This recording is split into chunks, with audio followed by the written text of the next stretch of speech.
Então, vamos dar início à nossa aula número 2 de metodologia científica. Hoje nós vamos ver os tipos de produção científica.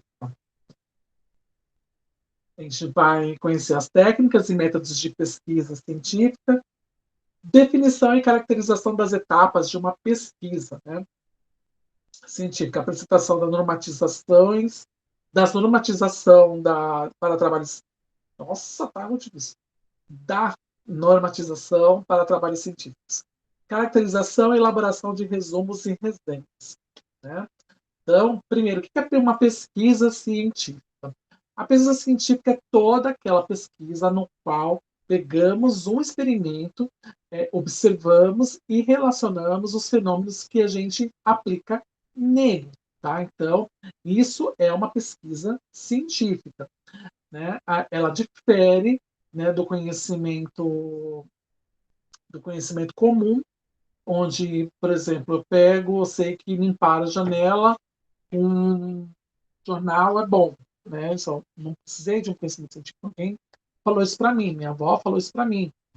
Coca-Cola desentope é melhor que diabo verde, ou tão bom quanto, ainda acho diabo verde melhor. Para desentupir pia, né? Você joga lá e desentope, né?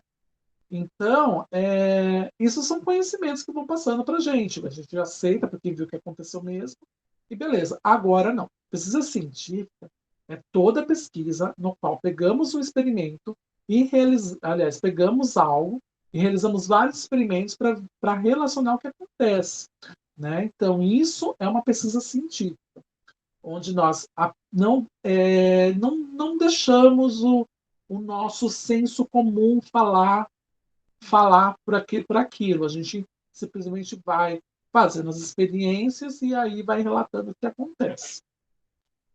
Né? Como encontramos e analisamos fontes de dados? Né? Encontrar hoje com a internet é fácil, é só jogar no Google Acadêmico vem várias coisas, ou até mesmo no Google comum.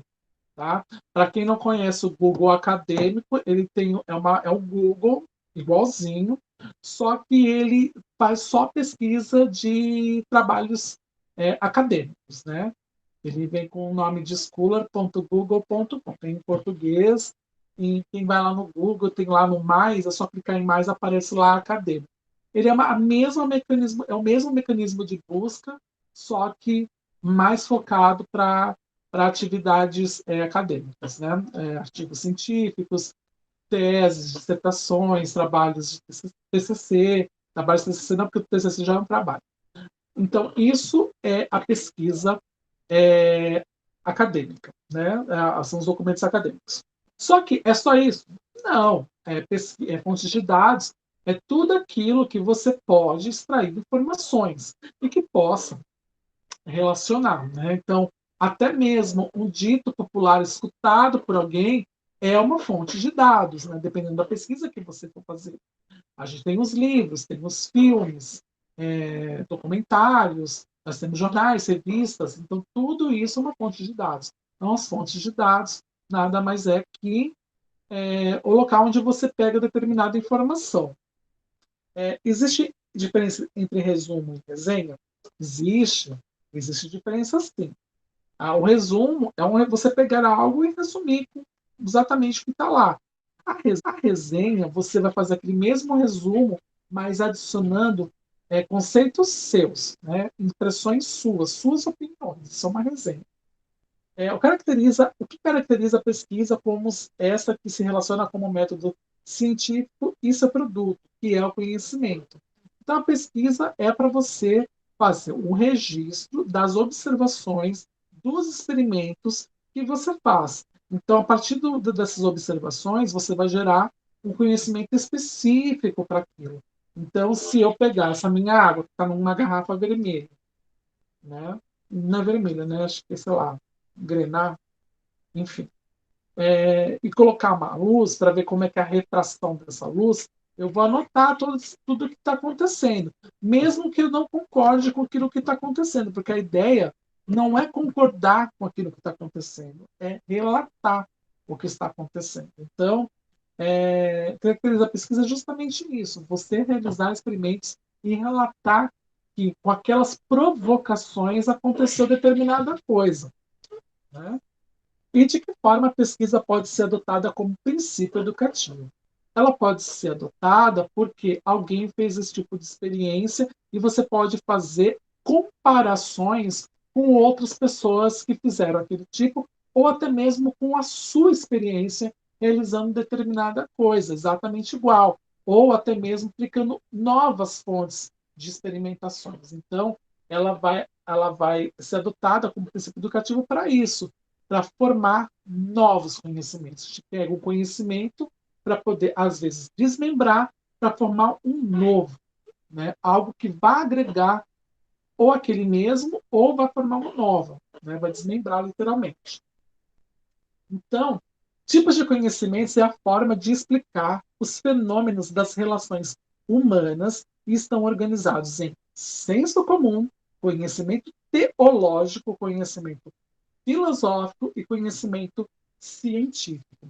Curiosamente, eu postei hoje no Facebook, eu teria que ver uma imagem, eu acho que eu vou recuperar, vou mandar para vocês. Como é que se deu a formação do conhecimento, né? A gente tem hoje um momento de negacionismo, né? Com algumas coisas. E esse senso comum, como eu falei, é aquele conhecimento que apenas vi no WhatsApp. Como assim?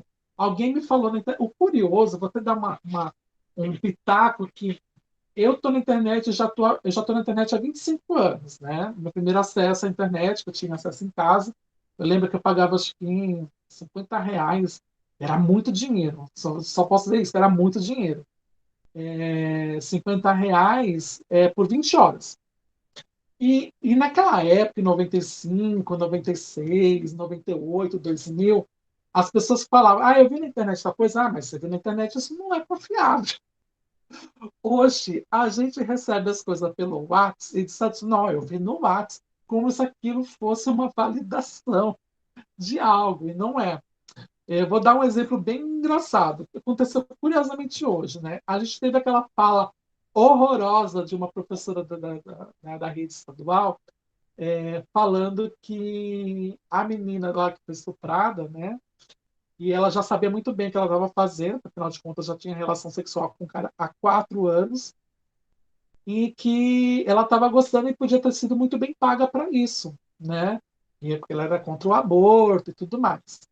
E saiu uma notícia dizendo que ela tinha sido demitida. A primeira coisa que eu vi quando li a notícia foi a fonte. Eu vi que era a revista Fórum. Olhei assim, não sei qual a confiabilidade dessa revista. Tá? Depois eu vi isso surgir no grupo de professores. E eu falei, gente, como é que se manda embora um funcionário público sem processo administrativo? Por fim, agora, nesse intervalo de aula, descobri que, de verdade, ela foi mandada embora, porque ela era emergencial, era contratada, não era professora efetiva. Porque, assim, gente, não se demite professor efetivo, né? E a ideia que eu tinha é que boa parte é professor efetivo, né? Mas tem as professoras eventuais, né? Então, foi assim que surgiu. Então, isso mostra que quando a gente recebe uma notícia, a gente precisa tratar ela, né? Uma informação. Porque a informação ela pode, de fato, trazer conhecimento. O conjunto de informações traz um conhecimento. Mas você precisa tratá-la antes. Porque a gente vive num momento do negacionismo, e isso vem através do senso comum, por exemplo, né? O senso comum é aquilo que a gente fala para vocês e beleza, né? O conhecimento teológico é aquilo onde a igreja, quando eu falo igreja, gente, hoje a gente pode dizer que é qualquer denominação, mas especialmente eu vou procurar depois o que eu postei, naquele recorte de momento da charge que eu postei hoje no Facebook, era relativo à interferência da igreja católica no conhecimento. Se a Bíblia não diz aquilo, não é verdade, tem que concordar com a Bíblia, né? Isso perdurou durante bastante tempo. A gente teve a Idade Média, a Idade das Trevas. Logo em seguida, a gente tem o conhecimento científico. Oba, vou pesquisar isso para ver o que acontece. Né? E o primeiro de todos, que é lá no início, vou buscar conhecimento. Onde eu estou filosofando assim, por que acontece isso, né? Vamos refletir por que acontece isso. Ainda não era a era das experimentações, né? Na época de Platão, de Sócrates, né? De Aristóteles, ainda não era isso. Então, essa é a diferença desses fatos, né? É o senso comum, que é o senso que a gente está tá na boca do povo, né? Que a gente vai repassando, simplesmente porque alguém falou. Conhecimento teológico, porque teo é prefixo de religião, aliás, de Deus, né? Teu.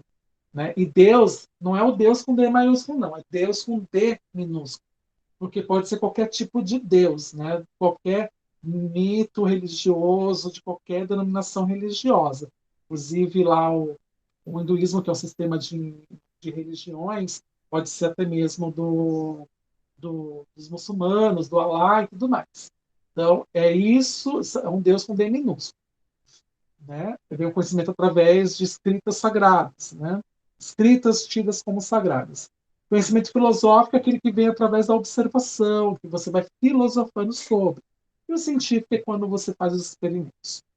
A ciência é um corpo de conhecimentos sistematizados, adquiridos via observação, identificação, pesquisa e explicação de determinadas categorias de fenômenos e fatos, e formulados de forma metódica e racional.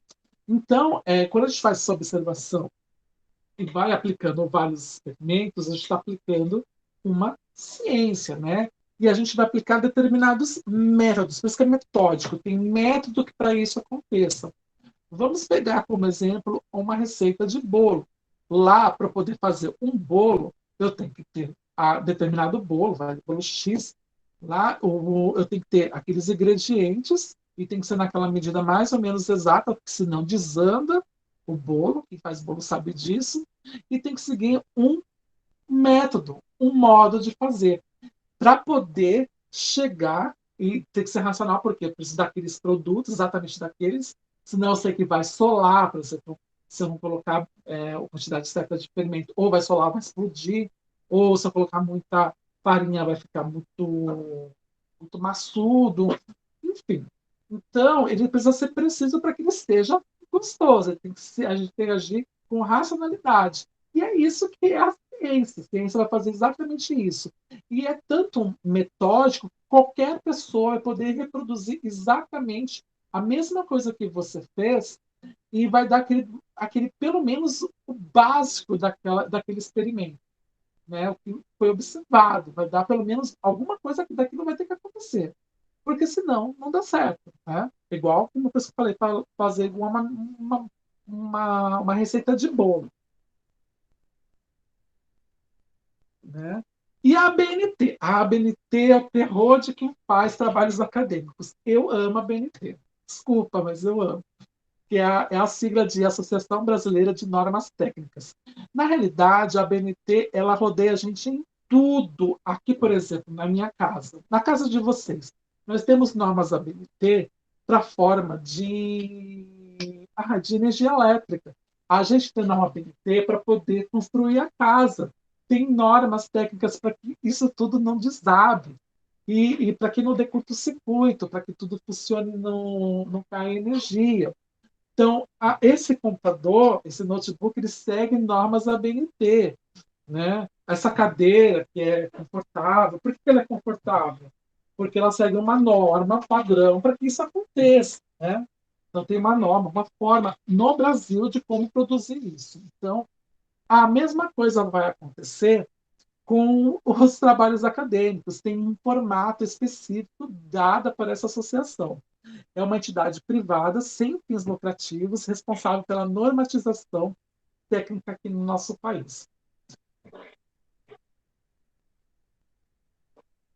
Então, definição de pesquisa. Pelo senso comum, pesquisa é buscar mais informações sobre algo, né? Então, pela ciência, trata-se de um procedimento organizado, racional e sistemático para construir conhecimento.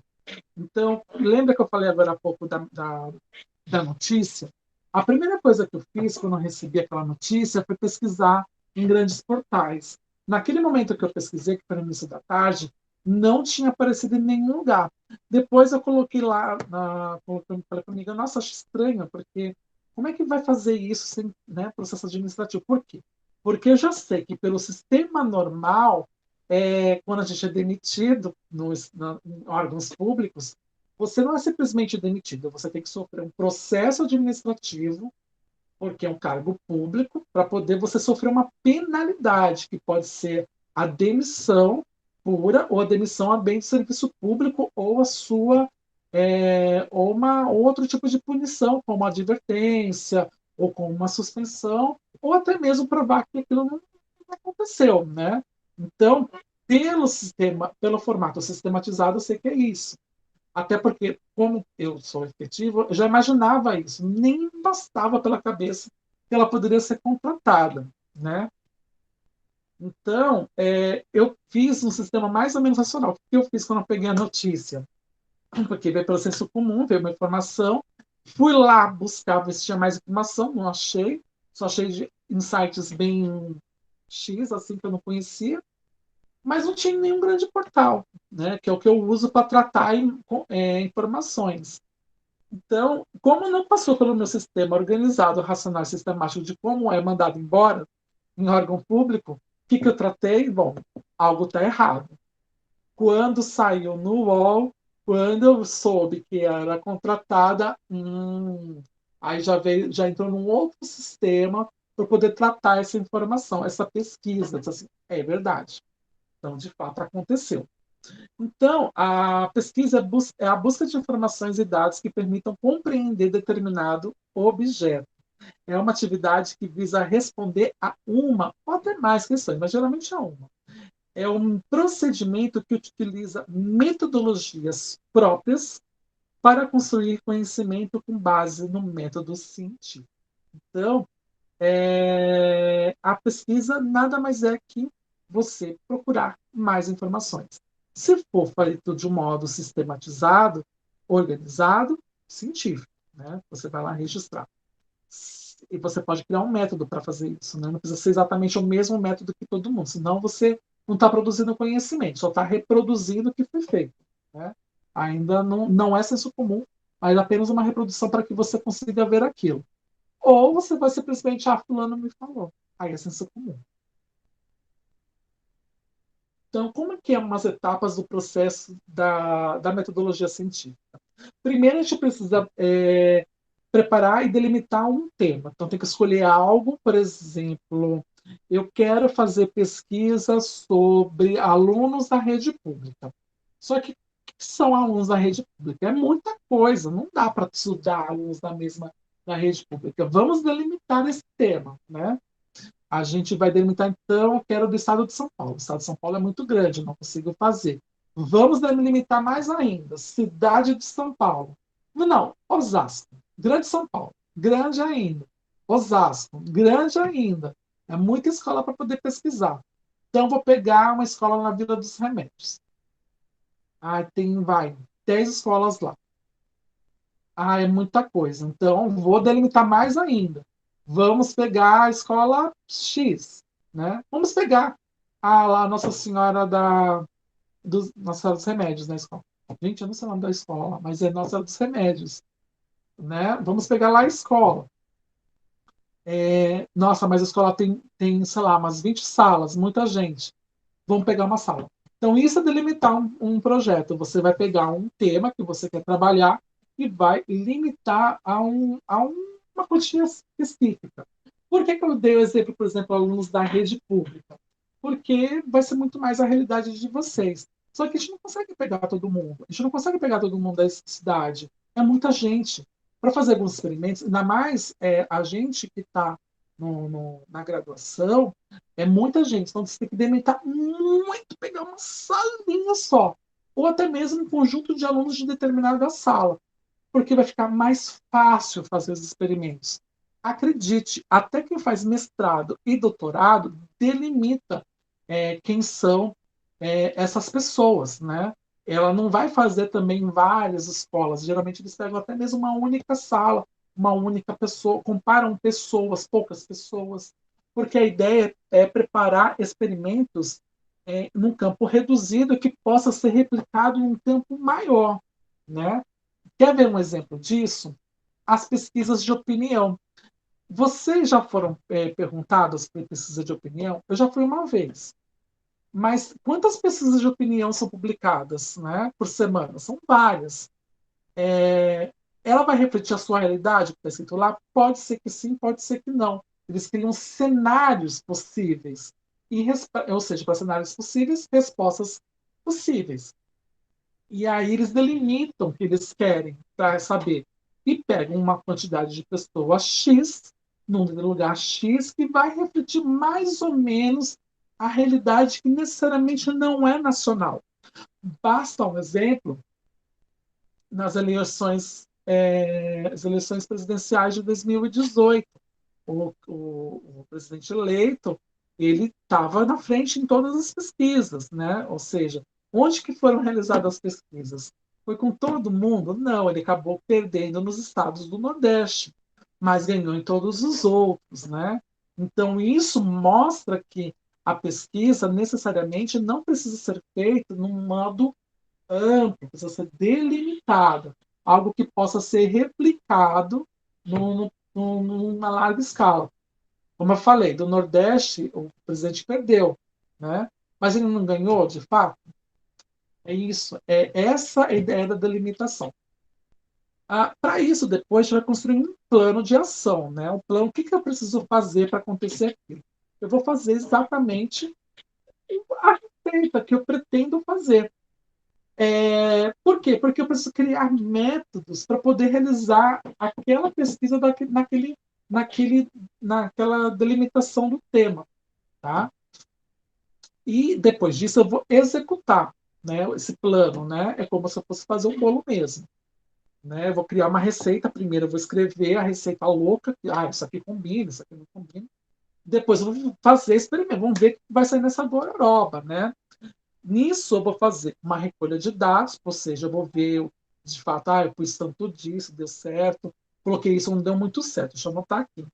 Vai analisar e tratar esses dados do que aconteceu e vai interpretar e validar as hipóteses. A hipótese é que, quando eu criei um tema, eu já tinha uma pergunta para responder. Vou criar uma receita feita com tomate. Só que eu vou misturar. Deixa eu ver aqui que tomate não combina. Não, já mudei de ideia. Vou fazer uma receita com carne. Vamos ver o que carne não combina. Com vinho branco, né? Vinho branco geralmente combina com carnes brancas, né? É, eu vou provar que a minha receita vai dar um sabor muito bom por conta daquilo. Só que aí eu vou misturar um monte de gororoba, né? Um monte de tempero, aquelas coisas loucas. E, de repente, a minha hipótese é que vai dar certo. Né? A minha hipótese vai dar certo misturar tudo aquilo. Só que aí eu vou interpretar, analisar os dados que eu levantei, vou experimentar a gororoba, né? Vou levantar esses dados, vou interpretar, assim, o sabor não ficou muito bom, né? Então, aí eu vou validar a minha hipótese, né? A validação não é para dizer que é positivo. Eu vou validar negativamente ou positivamente, tá? Então, a validação não é porque é válido, não. Vou validar positivamente ou negativamente. Aí eu vou, não ficou tão, ficou realmente horroroso, né? Para dizer combina, tá? Combina sim. Eu já fiz comida com vinho branco, é gostoso. Mas não é tão gostoso quanto você utilizar o vinho tinto, porque dá para fazer molho madeira. Né? Então, quem cozinha vai saber disso. Então, eu vou validar essas hipóteses através desses dados que eu coletei e interpretei. Né? E aí eu vou, ou provavelmente eu vou refazer alguma coisa, mudar alguma parte desse experimento ou dessa receita, para ver se eu consigo chegar naquela hipótese que aquilo lá deu certo, ou não. Então aí que eu vou começar a fazer as validações, né? Posso mudar até esses procedimentos. Na área de graduação, a coisa precisa ser simples. A hipótese ela precisa só ser negada ou aceita, afirmada, só. Tá? Então não precisa primeiro ficar em pânico, eu tenho que fazer vários experimentos várias vezes. Não. uma única vez está bom para poder validar ou não. E depois vai fazer uma produção e apresentação do relatório de pesquisa, ou seja, deu certo no meu paladar, então bora chamar todo mundo para comer essa carne, né?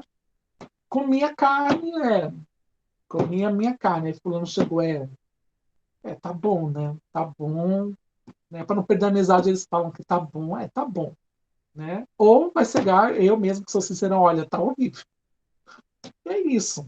Eu vou fazer uma apresentação dizendo as minhas experiências, vou mostrar os meus resultados para dizer que deu certo ou não. Então é isso, é a apresentação, né? Vou dizer assim, olha, fiz a carne, mas não ficou boa, misturei um monte de coisa, não rolou. E a mesma coisa, eu vou falar, não, misturei, deu certo, vamos comer que a comida está garantida. E é isso. É por isso que eu gosto de comparar até com uma receita de comida, porque é quase igual, é um experimento científico, não deixa de ser. Então, a pesquisa ela pode ser entendida como um procedimento racional que, de forma organizada, pretende responder a um determinado problema objetivo identificado na vivência prática. O tema, gente, não é o problema a ser procurado. Então, quero pesquisar sobre escola pública. Mas qual o problema da escola pública que você quer pesquisar? Então é isso, por isso que o tema não é igual ao problema. O problema é a hipótese. O que da escola pública dá certo ou dá errado? Por que aquela sala dá certo ou dá errado? Então é isso que é a diferença. O tema é alunos da escola pública. Então eu preciso achar o que eu vou querer provar ou, ao contrário, ou negar com aquilo. Então preciso delimitar o problema também, né? A pesquisa ela possui um âmbito acadêmico, né? Então, porque você vai apresentar para outras pessoas que vão validar ela ou não, né? E ela é utilizada para agregar conhecimento e o principal, evita senso comum. Então, por isso que eu não posso falar afetivamente com o que eu estou fazendo. Tanto que, para fazer trabalho acadêmico, eu devo evitar ao máximo palavras como eu acho, eu concluí, eu fiz. Não, o trabalho acadêmico ele é totalmente feito em terceira pessoa do singular. Se for em conjunto, é feito em terceira pessoa do plural, mas geralmente é feito na terceira pessoa do singular. Tá?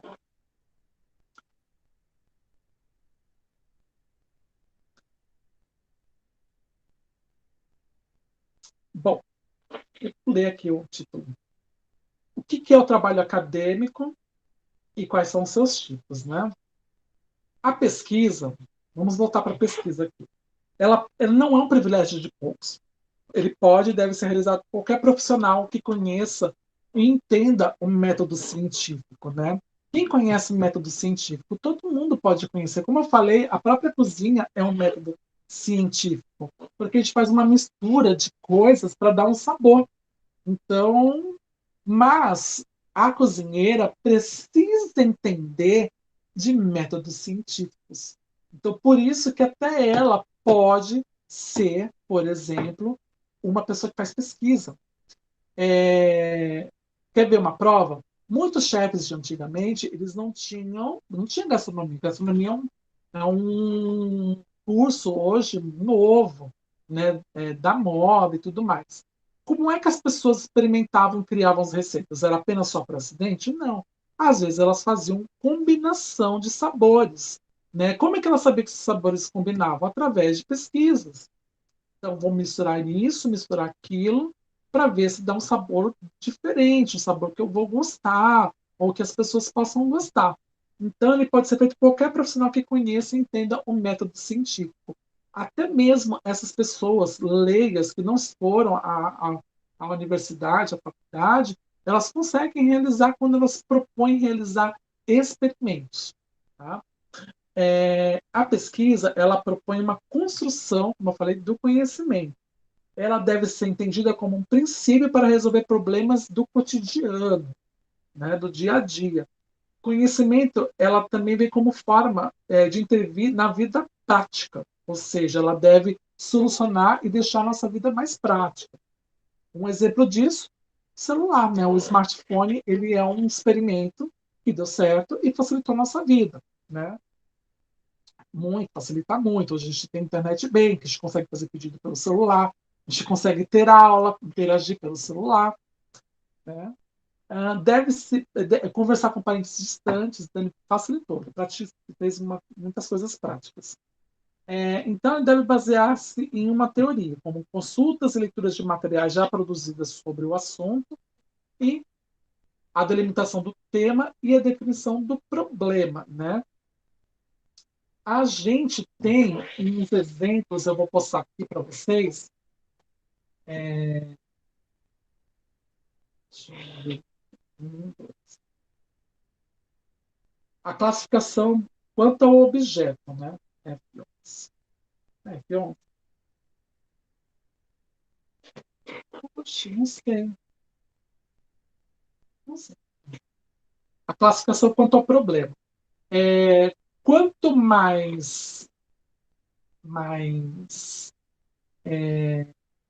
profundo, melhor é a classificação do objeto da pesquisa. Gente, se tiver pergunta, pode fazer, pelo amor de Jesus Cristo.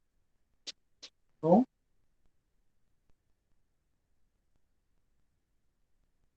olha aqui, a classificação quanto ao objeto. Aqui a gente está vendo que tem uma setinha para cima. Aqui tem uma setinha para cima mostrando profundidade. Quanto mais alto, mais raso, né? E a abrangência, né? Então, a gente pode ver que a pontinha de cima ela é explicativa. Por quê? Porque ela só vai explicar por que acontece aquilo, do que você está pesquisando. Ah, deu certo porque a combinação casou, por exemplo, da cozinha, casou com sabores e isso deu a identificação das causas. Né? Então, a combinação deles deu muito certo ou deu errado, porque não combinam, são sabores diferentes, enfim. Então, ela até está no topo, lá em cima, né? Ela é explicativa. Numa camada mais abaixo, nós temos a descrição dos fenômenos. Ela simplesmente vai descrever o que acontece, tá? Então, é o nome como está dito, descritiva, descrever. Fiz isso, aconteceu isso. Então, cozinhei arroz, eu quis ver o que acontece se eu deixar 1 hora arroz fazendo, né? Vai perder a panela, né? Mas vamos lá ver, para ver se realmente vamos perder a panela, né? Porque vai queimar, vai pestear a casa com cheiro daquele arroz que não sai nem por decreto, enfim, né? Como nós já sabemos, mas eu vou descrever o que foi aconteceu tem minuto a minuto. Ah, então depois de 10 minutos aconteceu isso, depois de 15 aconteceu isso. E assim vai. E a exploratória, né, que ela está lá embaixo, e ela é a mais profunda de todas e a mais abrangente. A gente vê aí pela pirâmide. Né? Então, isso quer dizer que eu explorei para levantar esses dados, né? Eu fui lá, mexi, eu fiz lá o arroz, né, para queimar. Eu fui lá, fui mexer no raspa. Não, vamos ver o que vai acontecer que esse arroz vai queimando. Por que acontece, né? Por que o de baixo vai queimando mais rápido que o de cima? E assim vai. Então, essas são as profundidades. A mais de cima é a explicativa, onde eu só vou explicar os fenômenos, né? O que aconteceu. A descritiva, eu vou escrever como esses fenômenos aconteceram.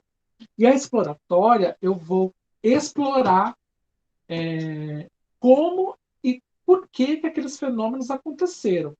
Para eu fazer uma explicativa, eu preciso de uma descritiva e também de uma exploratória.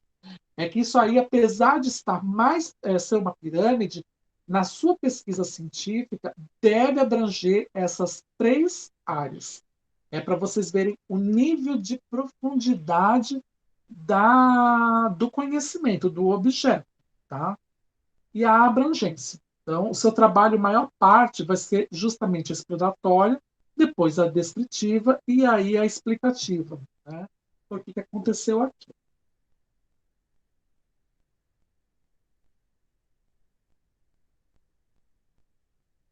Dúvidas? Não? Tá bom. Classificação quanto aos procedimentos técnicos, né? Nós temos, na verdade, mais tipos de pesquisa, mas aqui só tem três, né? Que é a pesquisa bibliográfica, a documental e a experimental. A pesquisa bibliográfica, como o nome diz, ela vem de bibliografia, vem de livros. Você vai pegar um livro, revistas, jornais, tudo que foi impresso, gravem bem essa palavra, impresso. Ele tem que estar impresso, publicado, ele não pode estar apenas online. Tá? A bibliografia, apesar de eu poder utilizar objetos online, mais para frente a gente vai entender por que a gente separa, tá? Mas inicialmente a gente vai utilizar tudo aquilo que foi publicado. Por quê? Curiosamente, não, isso assim, gente, curiosamente essa pintura não tem, achei muito louco. Isso assim, não é impossível não ter. Tá bem aqui na pontinha, ó. Vou chegar mais perto para mostrar para vocês. Isso aqui todo livro tem. É que não dá para ver. É isso aqui. É uma ficha catalográfica. Tá aqui, é uma ficha catalográfica, onde vai estar informada todas as informações do livro, publicação, quem foi que participou, a editora, é, enfim, e até mesmo a classificação bibliográfica, que tipo de leitura é aquela. Então, é a bibliográfica, basicamente é tudo que foi publicado. Precisa ser livro? Não, pode ser revista e jornal. Revista e jornal e artigos, por exemplo, eles não possuem catalogação. Eles não possuem. Eles possuem um outro tipo de classificação, mas bibliográfica é tudo aquilo. Daquilo que foi impresso. Tá? Ah, a pesquisa documental, ela vem através de documentos que você levanta, como fotos, vídeos, é, documentos históricos, mapas, tudo aquilo que não for livro vai entrar. Ainda não entra a internet, tá? Ainda não entra a internet. E a pesquisa experimental é quando efetivamente você põe a mão na massa e começa a fazer um relatório. Eu não, né? Você não pode usar eu. Foi realizada a pesquisa, tal, tal, e foi fazendo isso. Então você pôs a mão na massa. Nesses casos entram também, nesses casos entram também o estudo de caso. Né? Então, quando você vai lá e vai fazer, por exemplo, quero ver como que se comporta uma tribo de índios do sul, lá de Parelheiros, do sul de São Paulo. Então, eu vou fazer uma etnografia, eu vou viver lá no meio dessa tribo para poder vivenciar o que eles fazem, o que eles sentem, como eles vivem, né? Então, eu vou experimentar aquela vida, eu vou tirar quem eu sou e vou passar a fazer parte deles por algum tempo para poder tentar entender. Então, isso é experimental. Ou vou pegar um objeto e vou fazer vários experimentos nele. E vou relacionar também. Então, isso é experimental. A internet, ela hoje até entra na bibliográfica, mas eu, eu vejo que algumas universidades elas não veem com bons olhos essas pesquisas. Por quê? Porque você precisa ter parâmetro para realizá-las. Alguns sites, como eu falei para vocês, da notícia que eu vi, disse assim, não saiu num grande portal, por quê? Alguns sites, eles não são tão confiáveis. Posso realizar pesquisa na internet? Pode sim. Ela vai entrar onde? Em pesquisa bibliográfica. Mas você precisa realizar pesquisas confiáveis, né? E elas geralmente entram em referências, né? Principalmente notícias, você vai ter que, geralmente, procurar livro impresso. Isso, curiosamente, estava sendo revertido até 2018, quando aconteceu a eleição com a proliferação de fake news, né? Então, e as fake news utilizam um suporte ótimo que é a internet, para elas se proliferarem. Por isso, dessa essa observância em relação a conteúdos da internet. Então, é necessário realizar uma pesquisa um pouco mais restritiva em relação a ela e dar preferências aos livros. Não precisa excluí-la, mas precisa vocês. Esqueci o nome da palavra. Fazer uma curadoria do conhecimento. Então, quais são os sites confiáveis, né? Portais de notícias confiáveis? As notícias, elas, principalmente, elas precisam estar embarcadas em grandes portais, como do próprio Estadão, né? O Estadão tem um portal dele do jornal, o UOL, o Globo.com, o R7, que mais? O Terra, o IG. Mas precisa tomar cuidado para ver se o que a notícia que está lá não é chamada de sponsored, né?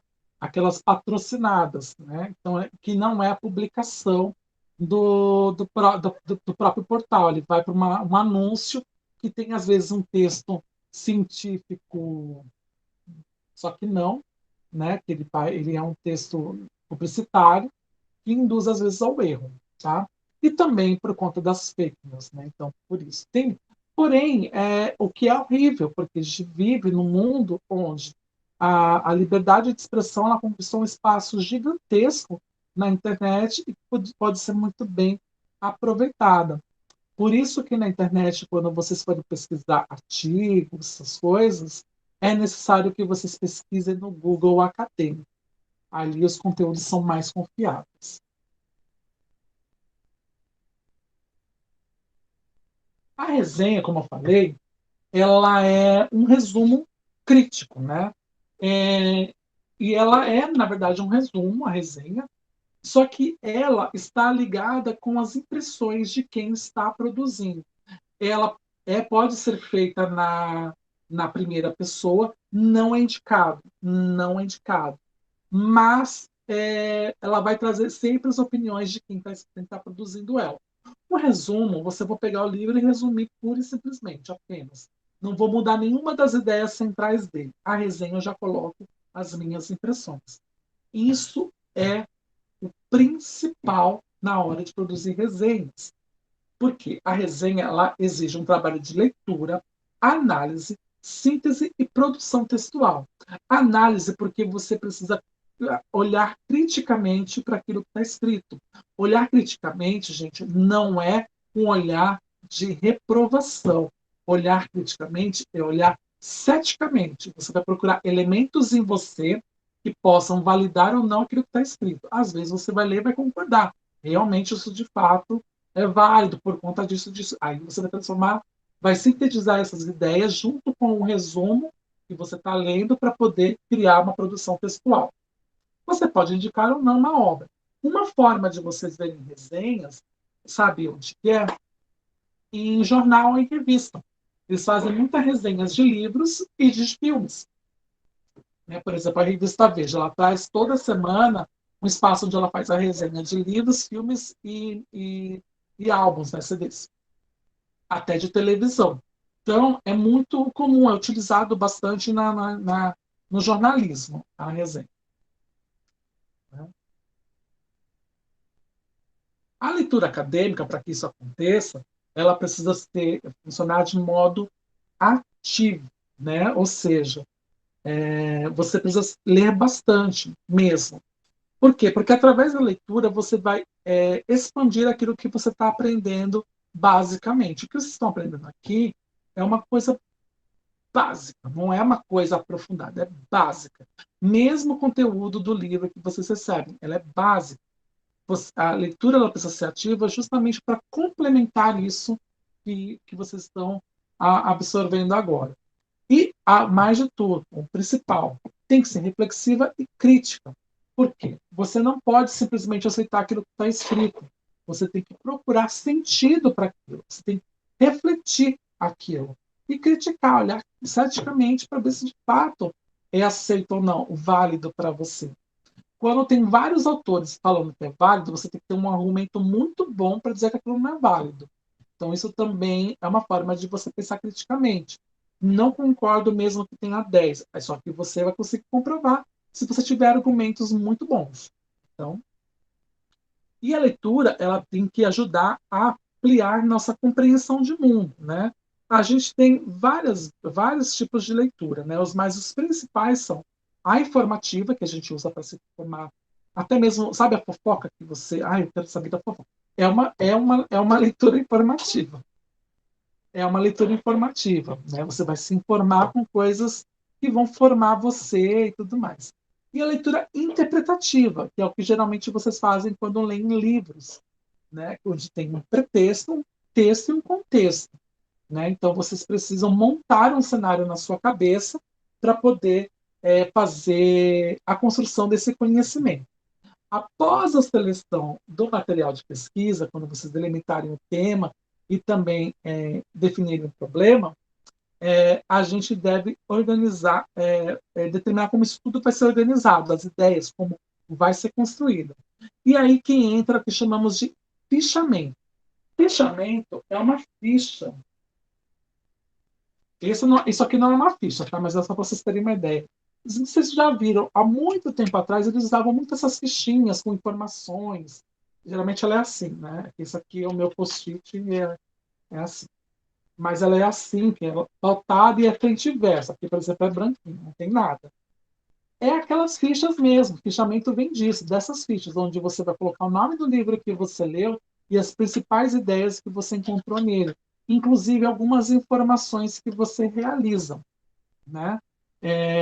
Algumas páginas que você quer aproveitar as citações diretas, ou até mesmo anotar e informar os dados dos livros que você está lendo aqui, para você não ter que pegar o livro de novo, pegar as informações bibliográficas. Então, ele é uma organização e compilação de informações, o fichamento. Ele deve apresentar o nome do autor, o nome da obra, edição da publicação, editora e ano da publicação. Que são informações que você encontra aqui. Todas as informações você vai encontrar aqui. Então, por isso que a gente sempre dá preferência para os livros que foram publicados por causa disso. Mas isso pode ser também realizado com jornais e revistas. Vai ter um outro formato, mas dá para fazer. Os tipos de fichas são bibliográficas, ou seja, obras inteiras ou parte delas, citações, resumos, comentários e análise daquele livro que você fez. Quando você pega um livro como base para o problema, ou você pega como delimitação do tema determinado livro, para você vai tentar fazer um trabalho sobre aquele livro, você precisa fazer primeiro uma análise compreensiva, né, uma interpretativa, depois uma análise analítica não, mas uma leitura analítica daquele livro, onde você vai analisar friamente com comentários cada parte dele. E aí você pode passar para as fichas bibliográficas. Eu vou abrir aqui de novo, coisa para vocês verem. A tia me falou que fez um colégio de fichamento. Eu só fui fazer na faculdade. Ué, vai apresentar. Sempre esqueço que é apresentar. Uma janela.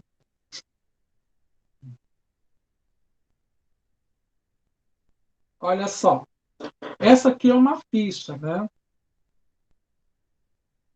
Isso aqui é uma ficha bibliográfica que tem só o nome dos livros que eu li. M por quê? Mais para frente a gente vai mostrar, eu vou mostrar para você como que faz a organização da bibliografia. Mas se vocês quiserem, vocês conseguem visualizar. Ela é por ordem alfabética, né? A bibliografia quando vocês fazem lá no trabalho. Então ela vai trazer aqui o nome do autor. Eu não sei se aparece o meu mouse, mas aparece aqui o nome do autor, né? Que está aqui, ó, Marina de Andrade Marconi, né? Primeiro vem o último sobrenome, depois o nome, ponto e vírgula, Eva Maria Lacatos, né? Então aqui o Lacatos em maiúsculo, aqui normal. Ponto, técnicas de pesquisa, o nome do livro, quarta edição, ponto. Aí vem a cidade, né? Foi publicado em São Paulo, porque a editora Atlas fica em São Paulo, dois pontos, nome da editora, vírgula, o ano da publicação. Então, essa é uma ficha bibliográfica simples, quando a gente não vai pegar nenhuma informação extra do livro. Já o fichamento, que a Tiene até comentou que fez na escola, é essa aqui, que é a ficha de resumo. Por exemplo, livro de cultura brasileira, que é um livro que não é do Ângelo Bueno. Aqui, ó. Ele organizou o livro. Né? Ele pegou várias matérias e organizou esse livro. Você vai colocar aqui o resumo dessa história. Né? Aqui, ó, estudo da identidade nacional, está profundamente ligado à interpretação. Até para que você, quando lê esse livro, por exemplo, eu li tal livro, mas eu não lembro muito o contexto dele. Às vezes faz muito tempo ou por muitos livros que você leu. Aí, quando você vai ler o resumo que você fez, você vai compreender algumas informações. Nesse resumo, inclusive, vocês conseguem colocar as citações, né? Em que página está, porque é muito importante colocar onde estão essas páginas, né? Por quê? Digamos que a Tia fez aí o fichamento. Tia me mandou o trabalho, estou lendo aqui. Ela citou aqui um livro X. Falei, nossa, Alice, livro, não lembro dessa parte, não. Não confio na que a tia me fez. Vou lá, pego o livro. É a mesma edição, mesmo ano. Tia me deu um truque aqui nessa leitura, né? Colocou uma coisa que não existe, né? Ou aí eu falei, não, ela é verdade. Nossa, nem lembrava dessa parte. Sabia do contexto, mas não sabia que tinha escrito. Então, por isso que é muito importante também, quando você pega uma citação, anotar onde está, que página, porque o professor que vai ler seu trabalho pode ser que ele faça isso. Né?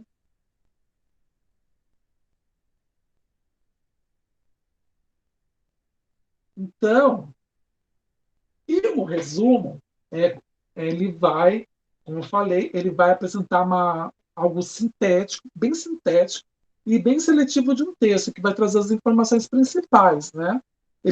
A gente que vai escrever esse resumo não pode interferir nas ideias do autor, porque aí passa a ser resenha. E ele não deve apresentar juízes de valor, você deve apenas resumir pura e simplesmente o que está escrito naquele livro. Só, nada além. A gente tem que fazer a leitura geral do texto para conhecer a finalidade e buscar responder quem é o autor do texto, do que trata cada parte do texto, que ideia defende no texto e qual é a opinião do autor do texto. Né? Então, é sempre tudo aquilo que o autor escreveu, nunca a minha ideia, nunca.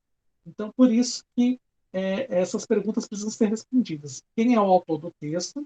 Do que trata cada parte? Que ideia defende o texto? E qual a opinião do autor do texto? Geralmente, nos livros ou nos textos, no final, vem dizendo exatamente o que é isso. Tá? A resenha, ela precisa ter título, que não precisa ser o nome daquilo que você está resenhando, não precisa. O cabeçalho, né, que vai dar uma apresentação a apresentação geral do que vai ser a sua ideia, as credenciais do autor, ou seja, você tem que começar a introduzir quem é esse autor, vai trazer um resumo da obra, uma conclusão do autor, tal como um resumo, né? É, vai dizer a metodologia utilizada pelo autor, vai colocar o quadro de referências do autor, ou seja, o que ele já produziu, quais são os outros textos de referência que pode embasar ou apoiar aquilo que ele está defendendo, ou até mesmo de outros autores, vai criticar isso tudo que ele falou, né, criticar positivo ou negativamente, e vai fazer indicação ou não dessa obra. Tá? Então, essa é a grande forma, o grande formato do resumo e da resenha. A resenha geralmente é muito utilizada no ambiente acadêmico, muito, mais do que o resumo. O resumo é necessário aprender, até porque vocês vieram de anos fazendo isso na educação em língua portuguesa. Só que vocês precisam para poder, às vezes, para dar uma relembrada no texto que vocês leram. Tá, ok? Vocês têm algum tipo de pergunta?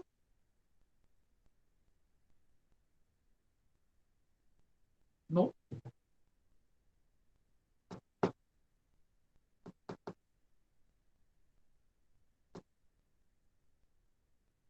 Não? Então ótimo.